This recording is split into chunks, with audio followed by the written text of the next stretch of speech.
बिस्मिल्लाहिर्रहमानिर्रहीम। फ्रेंड्स अस्सलाम वालेकुम। डॉक्टर हसन फारूक मशवानी का सलाम कबूल कीजिए। फ्रेंड्स, इस वक्त दुनिया भर की जो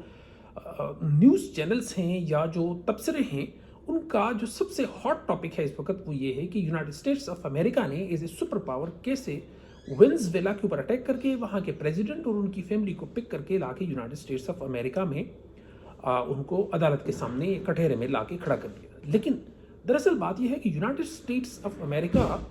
क्या वो एक सुपर पावर है या इस वक्त वो एक हाइपर पावर है? क्योंकि जो सुपर पावर है वो अपनी मॉरल अथॉरिटी के ज़रिए और ग्लोबल जो पॉलिटिकल सिस्टम होता है या जो ग्लोबल ऑर्डर होता है वो उसका सबसे बड़ा बेनिफिशियरी ज़रूर होता है, लेकिन वही जो सुपर पावर है वो ग्लोबल ऑर्डर को सस्टेन रखने के लिए, उसको मेंटेन रखने के लिए, उस यानी उसके पूरे मैकेनिज्म को भी इंश्योर करता है। तो क्या यूनाइटेड स्टेट्स ऑफ अमेरिका इस वक्त जो ग्लोबल ऑर्डर है उसको मेंटेन और सस्टेन रखने की एफर्ट कर रहा है या उसके अंदर अपनी सर्वाइवल की जंग लड़ रहा है? इस मौजू पे ज़रा तफसील से बात करते हैं। यूनाइटेड स्टेट्स ऑफ अमेरिका, इसमें कोई शक नहीं है कि वो एक बहुत बड़ी पावर है। मिलिटरीली इस वक्त अगर आप देख लें तो उसके करीब भी कोई मुल्क नहीं है। इसमें भी कोई शक नहीं है कि चाइना बहुत तेज़ी के साथ जो मिलिट्री गैप है between the United states and China उसको कम किए चला जा रहा है। दूसरी तरफ जो रशिया है वो कई फैक्टर्स ऐसे हैं कि जिसमें रशिया जो है वो यूनाइटेड स्टेट्स ऑफ अमेरिका से वो लीड कर रहा है ग्लोबल जो मिलिट्री कैपेबिलिटीज़ हैं उसके अंदर। तो लेकिन अगर आप देखें तो वर्ल्ड वार टू के बाद जो लिबरल वर्ल्ड ऑर्डर था उसका सबसे बड़ा beneficiary United States of America रहा है। क्योंकि कहा यह जाता है कि ये जो वर्ल्ड ऑर्डर था, ये जो सिस्टम बेस्ड वर्ल्ड ऑर्डर था, ये जो इंस्टीट्यूशन बेस्ड वर्ल्ड ऑर्डर था, जिसमें सिक्योरिटी काउंसिल हो, जिसमें आईएमएफ हो, जिसमें वर्ल्ड बैंक हो, जिसमें आईएईए हो, जिसमें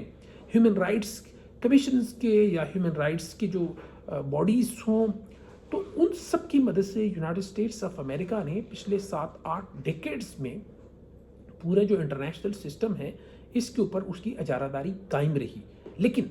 साथ में एक चीज़ ये भी ज़रूरी है कि इस अजारादारी के साथ यूनाइटेड स्टेट्स ऑफ अमेरिका ने हमेशा मॉरल नॉर्म्स को बेस बना के, अगर उन्होंने अफ़गानिस्तान के ऊपर अटैक किया तो वॉर ऑन टेरर, जो कि ग्लोबल सिस्टम के लिए बहुत बड़ा चैलेंज पहले डिक्लेयर करवाया,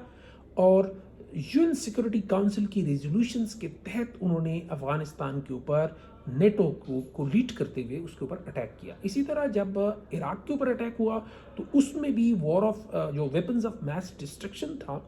उसको बेस बना के ये कहा गया कि चूंकि इनके पास जो है न्यूक्लियर वेपन्स हैं और मैस डिस्ट्रक्शन के वेपन्स हैं, लिहाजा ये पूरे रीजनल या ग्लोबल सिस्टम के लिए जो इराक है या उस वक्त की जो रिजीम है वो थ्रेटन कर सकती है। लेकिन जो वेनेजुएला का केस है ये उनसे बहुत डिफरेंट है। यहाँ बग़ैर किसी हीलो हिज्जत के या बग़ैर किसी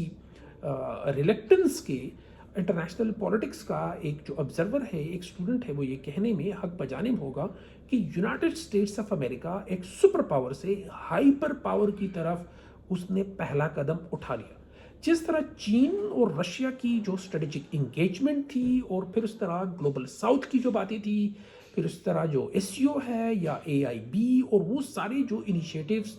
या बीआरआई है जो चाइना पिछले 1.5-2 डेकेड्स में लेता रहा, यूं दिखाई देता है कि इस वक्त रशिया और चाइना की जो एक एसर्टिव पोजीशंस हैं, उनकी जो एग्रेसिव पॉलिसीज़ हैं, उनसे यूनाइटेड स्टेट्स ऑफ अमेरिका जो है वो हाइपर पोजीशन में चला गया है और लिहाजा उसने ये मुनासिब समझा कि वो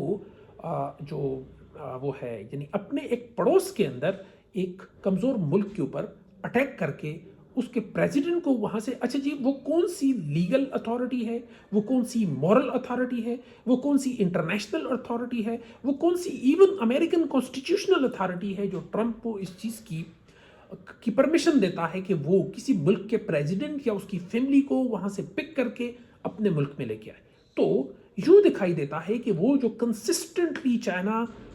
रशिया और उनके कुछ दीगर एलाइज ने United States of America as a global hegemon पे जो प्रेशर डालते रहे, आखिरकार यूनाइटेड स्टेट्स को वो हाइपर पोजीशन में लेके जाने में कामयाब हो गए।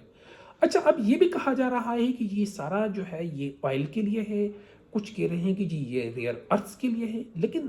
دوسری طرف اگر آپ دیکھیں تو سوویت یونین کی ڈس انٹیگریشن کے بعد پہلی دفعہ کسی ایکٹر نے یا کسی کنٹری نے، آئی مین چائنا نے، بڑا کیٹیگوریکلی جو ہے نا یونائٹڈ اسٹیٹس آف امریکہ کے اس ایکشن کو، اس موومنٹ کو کنڈیم کیا ہے اور اس کو ڈیمانڈ کیا ہے کہ ود ان نیکسٹ 72 آورس وہ پریزیڈنٹ اس کی فیملی کو ریلیز کر دیں، اور یونائٹڈ اسٹیٹس آف امریکہ جو یہ کلیم کر رہا ہے کہ اس کے بعد وینزویلا کو وہ خود کنٹرول کریں گے، تو ایسی خبریں بھی آ رہی ہیں کہ ٹرمپ کو یونائٹڈ اسٹیٹس آف امریکہ کے اندر، وائٹ ہاؤس کے اندر، کانگریس کے اندر اور ایون امریکن سپریم کورٹ کے اندر بڑی شدید قسم کی مشکلات اور ہزیمت کا سامنا کرنا پڑ سکتا ہے، کیونکہ ایسی خبریں بھی آ رہی ہیں کہ ٹرمپ ہو سکتا ہے اس کا امپیچ کیا جائے، کیونکہ امریکن کانسٹیٹیوشن کے مطابق جو امریکن کانسٹیٹیوشن ہے وہ پریزیڈنٹ کو کسی بھی ایکشن کے لیے کھلی چھٹی نہیں ہے ان کے پاس، اسپیشلی وہ چیزیں جس کے اندر ان کے کوئی فائنینشیل امپلیکیشنز ہو سکتے ہیں، تو کانگریس کا اس کے ساتھ ایگری کرنا یا اس کی پرمیشن دینا، اس کو سینکشن کرنا یہ مسٹ ہے۔ تو میں نے ایسی خبریں سنی ہیں اور دیکھی ہیں کہ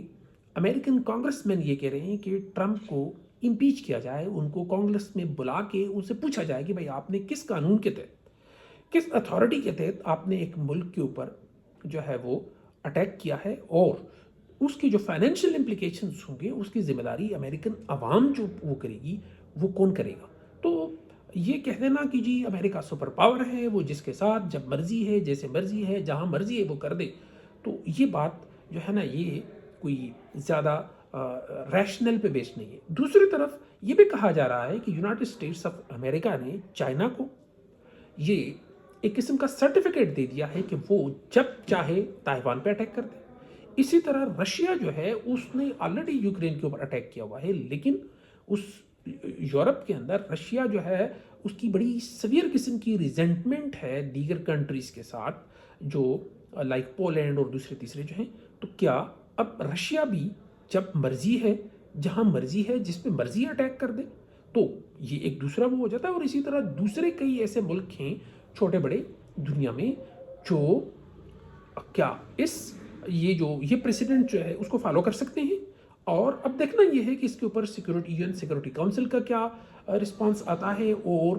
جو رشیا اور چائنا ہے کیا وہ کوئی جوائنٹ اسٹریٹجی بناتے ہیں کہ نہیں بناتے، اور کیا یہ جو گلوبل ساؤتھ کا پچھلے کافی عرصے سے ایک ڈبیٹ چل رہی ہے، تو کیا گلوبل ساؤتھ اس سچویشن میں کوئی سبسٹینشل وہ رول پلے کرنے کی پوزیشن میں ہے یا نہیں ہے۔ اور سب سے امپورٹنٹ یہ ہے کہ اس ریجن کا جو ساؤتھ امریکہ کے اندر جو برازیل ہے، جو کہ ایک second tier of the international players ہے، اب اس کا کیا رسپانس ہے، کیونکہ جو دیگر چھوٹے ملک ہیں وہاں پہ جو کیوبا ہے، وینزویلا ہے، یہ جو دوسرے ملک ہیں وہ تو کافی فرسٹریٹڈ ہے، وہ کافی پریشانی کا شکار ہیں، لیکن یہ بھی کہا جا رہا ہے کہ یہ جو اٹیک ہے کیا یہ کسی بہت بڑے انٹرنیشنل کرائسس کی طرف تو نہیں جا رہا، جیسے کہ ورلڈ وار 3 یا اس طرح کی چیزیں۔ تو دیکھیں آگے کیا ہوتا ہے، لیکن یونائٹڈ اسٹیٹس آف امریکہ بظاہر یہ لگتا ہے کہ اس نے ایک سپر پاور سے وہ ایک ہائپر پاور کی اسٹیٹس میں اس نے اپنے آپ کو پش کر دیا ہوا ہے۔